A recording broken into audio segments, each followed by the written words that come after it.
Hello everybody. इस video में हम दो जो हमारे पास मेथड्स ऑफ अकाउंटिंग होता है उनके बारे में हम बात करेंगे।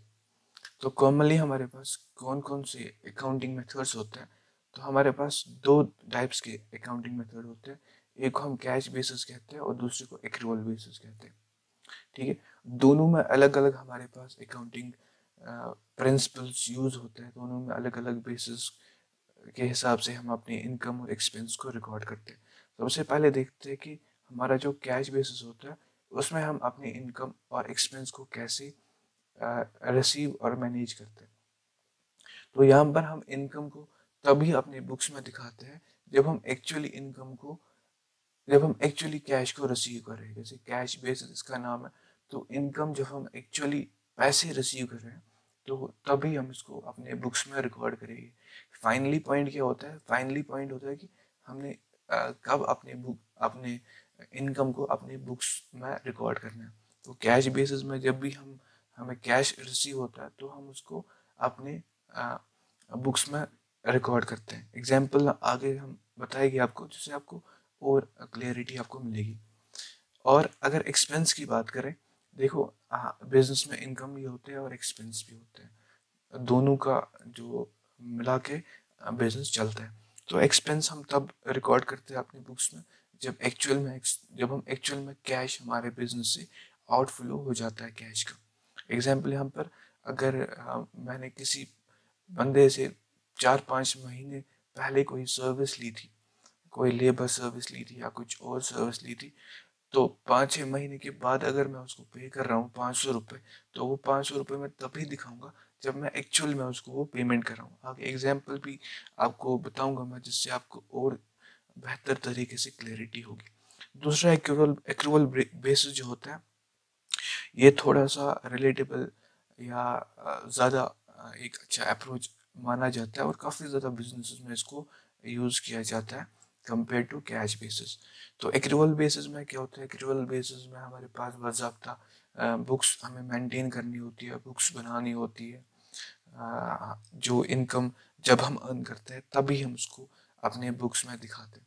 एग्जाम्पल, अगर कोई इनकम मैंने आज अर्न की है, मैंने आज इनवॉइस रेज किया है, लेकिन अगर मैं अब इनकम 1 महीने 2 महीने बाद मैं कैश ले रहा हूँ उस बंदे से, लेकिन इनकम मैंने कब रेज की थी, इनवॉइस मैं कब बना रहा था, उसी डेट पे मैं इस इनकम को दिखाऊंगा। इसकी इसके प्रैक्टिकल इम्प्लीकेशंस क्या होता है वो हम आगे देखेंगे। जो आप बैलेंस शीट बनाते हैं, प्रॉफिट एंड लॉस बनाते हैं, वहाँ पर ये काफ़ी ज़्यादा ये प्रिंसिपल जो होता है काफ़ी ज़्यादा यहाँ पर वहाँ पर इसको हम यूज़ करते हैं। और expense recorded when they are paid, expense हम तब दिखाते हैं, एक्सपेंस हम तब रिकॉर्ड करते हैं अपने बुक्स में जब वो एक्चुअल ड्यू होते हैं। नो मैटर अगर हम 2 महीने 1 साल के बाद एक्सपेंस एक्चुअल में पे कर रहे हैं, आउटफ्लो हो रहा है, लेकिन हमें देखना है हमने इसको किस मंथ में किस डेट पे एक्चुअल हमने कौन सा एक्सपेंस लिया था, कौन सा एक्सपेंस हमने किया था और किस एक्सपेंस को हम अब पे कर रहे हैं। वो मैटर नहीं करता है। मैटर क्या करता है, हमने किस डेट पे उसको एक्चुअल में हमने उसको इनकर किया था। तो सबसे पहले हम कैश बेसिस के बारे में बात करते हैं विद एग्जांपल्स, ताकि आप लोगों को थोड़ी सी बेहतर क्लियरिटी मिले। तो कैश बेसिस क्या होता है? सिंपली ये जो छोटे छोटे ऑर्गेनाइजेशंस होते हैं जिनके पास ज़्यादा रिसोर्सेज नहीं होता है, जो प्रॉपर एक अकाउंटेंट को हायर नहीं कर सकता है, वो क्या करता है? सिंपली एक रजिस्टर बनाता है और उसमें अपने एक्सपेंस और इनकम शो करता है, रिकॉर्ड करता है। जब जैसे कैश आ रहा है वो उसको रिकॉर्ड करते जा रहे हैं। एग्जाम्पल, अगर एक चार्टर्ड अकाउंटेंट है, एक सी है, और वो किसी XYZ कंपनी को कोई सर्विस रेंडर कर रहा है, ठीक है। तो कोई यहाँ पर चार्टर्ड अकाउंटेंट है, वो किसी XYZ कंपनी को कोई सर्विस रेंडर कर रहा है, कोई सर्विस दे रहा है। कौन सी सर्विस दे रहा है उसका भी नाम है यहाँ पर। एक ऑडिट सर्विस किसी XYZ कंपनी को दे रहा है। कब दे रहा है? 31 मार्च 2024 को वो उसको सर्विस दे रहा है। तो अब क्या हो रहा है?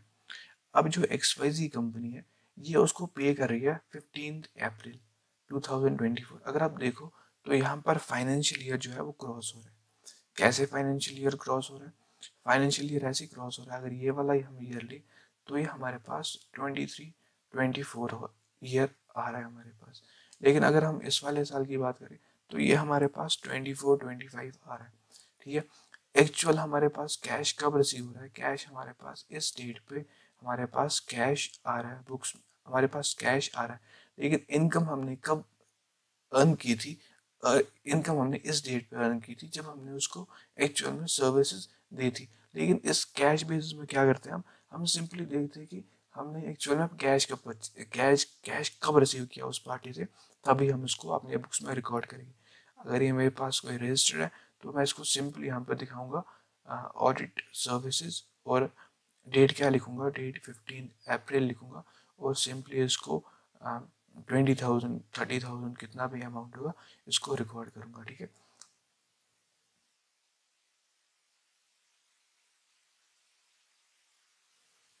आगे बढ़ते हैं, आगे हमारे पास है एक्रूअल बेसिस। एक्रूअल बेसिस जैसे मैंने बताया थोड़ा सा सोफिस्टिकेटेड मेथड है। इसमें क्या होता है, इसमें प्रॉपर बुक्स बनती है, प्रॉपर बुक्स हम लोगों को मेंटेन करनी पड़ती है। इसमें क्या होता है, इसमें हम एग्जाम्पल्स के थ्रू हम इसको समझने की कोशिश करेंगे। तो एग्जाम्पल मेरे पास अगर कोई शॉप है, मेरे पास XYZ इलेक्ट्रॉनिक्स करके मेरे पास कोई शॉप है, तो मैं क्या कर रहा हूँ, मैं इलेक्ट्रॉनिक गुड्स सेल कर रहा हूँ। ऑब्वियसली इलेक्ट्रॉनिक गुड्स का शॉप है मेरे पास, तो उसमें मैं इलेक्ट्रॉनिक गुड्स सेल कर रहा हूँ। तो क्या हो रहा है यहाँ पर, 1 मार्च 2024 को मैं XYZ कंपनी को 20 लैपटॉप सेल कर रहा हूँ, ठीक है। मैं एक कॉर्पोरेट क्लाइंट को 20 लैपटॉप सेल कर रहा हूँ 10 लाख रुपए में। लेकिन क्या हो रहा है, जो ये क्लाइंट है ये कह रहा है कि ठीक है मैं आपको पेमेंट करूंगा 6 अप्रैल को। फिर से यहाँ पर फाइनेंशियल ईयर क्रॉस हो रहा है, लेकिन इस बार इसकी इम्प्लीकेशंस डिफरेंट होगी, रिकॉर्डिंग का प्रोसीजर डिफरेंट होगा, ठीक है। क्या होगा यहाँ पर, यहाँ पर अगर हम देखें ये वाला जो फाइनेंशियल ईयर है, ये 23-24 फाइनेंशियल ईयर हमारे पास आ रहा है। अगर हम ये देखें, ये हमारे पास फाइनेंशियल ईयर 24-25 निकल के आ रहा है। यहाँ पर क्या हो रहा है, यहाँ पर इनकम हम कब रिसीव कर रहे हैं, सॉरी इनकम हम कब जनरेट कर रहे हैं, गुड्स हम कब डिलीवर कर रहे हैं, इनवाइस कब रेज हो रही है, इनवाइस इस वाले डेट पे रेज हो रही है, और इनकम ये मानी जाएगी इस वाले साल में, इस वाले साल में ये इनकम मानी जाएगी। और जितने भी टैक्स के इम्प्लीकेशंस हो गए, GST या इनकम टैक्स जो होगा वो हमें इसी साल में पे करना पड़ेगा, इरेस्पेक्टिव ऑफ द फैक्ट कि हम जो कैश है वो उसका इनफ्लो कब हो रहा है, दूसरे फाइनेंशियल ईयर में हो रहा है, लेकिन हम उसको रिकॉर्ड कर रहे हैं, अपने बुक्स में दिखा रहे हैं। कब दिखा रहे हैं, इस वाले फाइनेंशियल ईयर में। यहाँ पर क्या होगा, प्रॉपर बुक्स ऑफ अकाउंट्स बनेगी हमारे पास।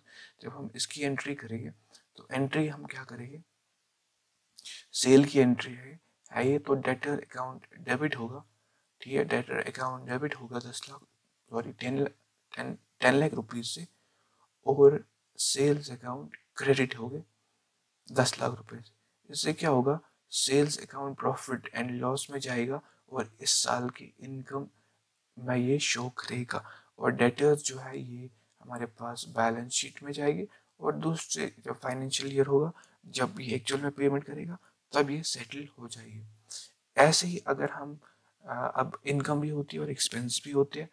अगर हम कोई एक्सपेंस कर रहे हैं, एक कॉन्ट्रैक्चुअल लेबर हमने हायर किया है, और उसकी सर्विसेज हम मार्च 2024 में ले रहे हैं, ठीक है, और उसको हम एक्चुअल पेमेंट कर रहे हैं 6 अप्रैल को। फिर से फाइनेंशियल ईयर्स क्रॉस हो रहा है, 23-24 में हम सर्विस ले रहे हैं किसी पर्सन की, लेबर कॉन्ट्रैक्चुअल सर्विस, और पेमेंट कब कर रहे हैं, पेमेंट हम कर रहे हैं 24-25 में।